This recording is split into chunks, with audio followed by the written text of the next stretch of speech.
Senator Cramer, welcome back to Washington Watch. Tony, it's good to be with you, although I'm hoping you can hear me. I can hear you. Can you hear me? Good.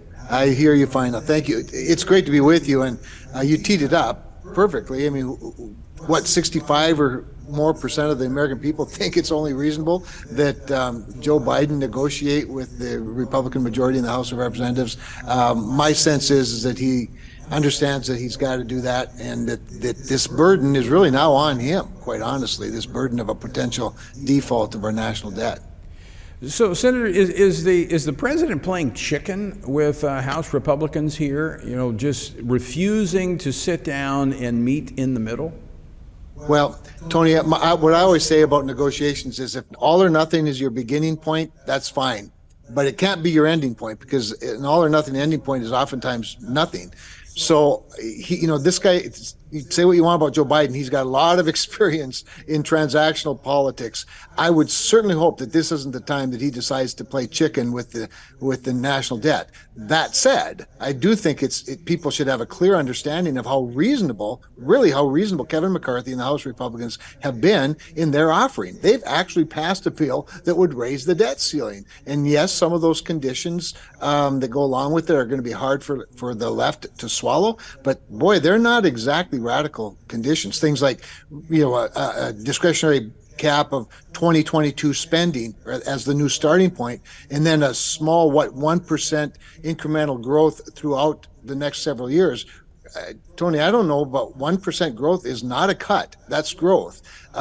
Some work requirements, modest work requirements for able-bodied people that are on government assistance programs. Again, why not help lift people up rather than, keep them under the thumb of the government? And then, of course, there's some permitting reform in their H.R. 1, which enhances the economic opportunities, which will grow the government coffers with some refining of permitting in this country to build the things.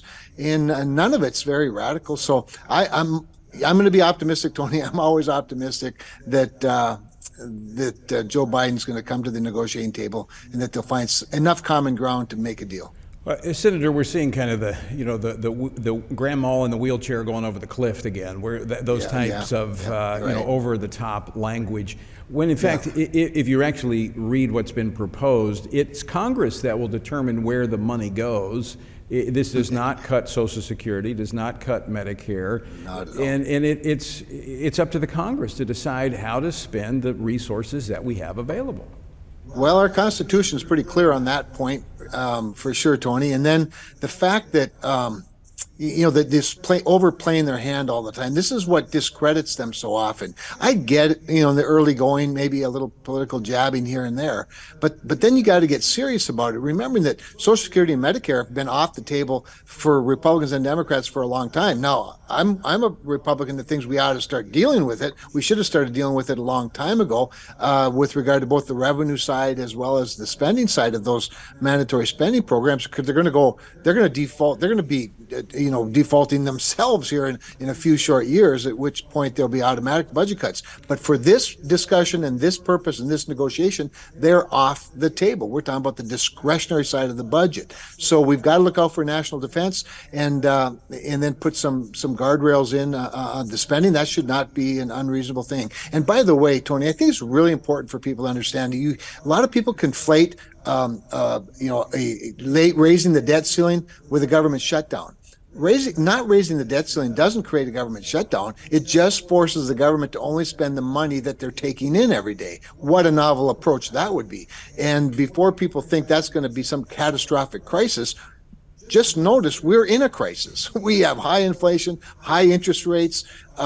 We have open borders. We have a supply chain crisis that's squelching our economy, and we have an anemic economic growth, 1.1% the last quarter, probably heading to recession, bank failures. We've got plenty of problems. And how about just staying within our means for a while? That might send a good market signal as opposed to a bad one that everyone else expects.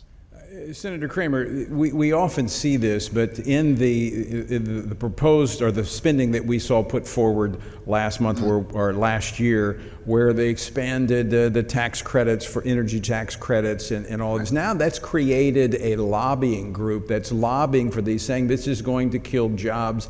And this really tells us why, government programs and spending never go away, because they create these constituencies that lobby for the continued spending, regardless of the fact that it's driving the nation further into debt.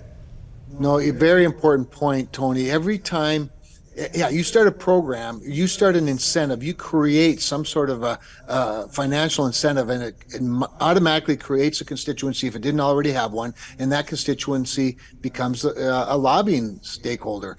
And I get all of that. But what person in business that's serious about business doesn't understand that we simply can't run up the nation's debt, individual debt, and then somehow they're going to be okay. Ultimately, you've got to make a product that people want. You have to have a willing seller and a willing buyer. But if the willing buyer doesn't have any money, they can't buy it from you. So it's often disappointing to me that corporate America turns so quickly toward government largesse rather than a good free market system. So how do you see this playing out, Senator Cramer? Yeah. So it's an important question because I'm not sure how it's going to play out, but I will say this for now. Republicans in the United States Senate are standing 100% with the Republicans in the United States House of Representatives and Kevin McCarthy. We are cheering him on.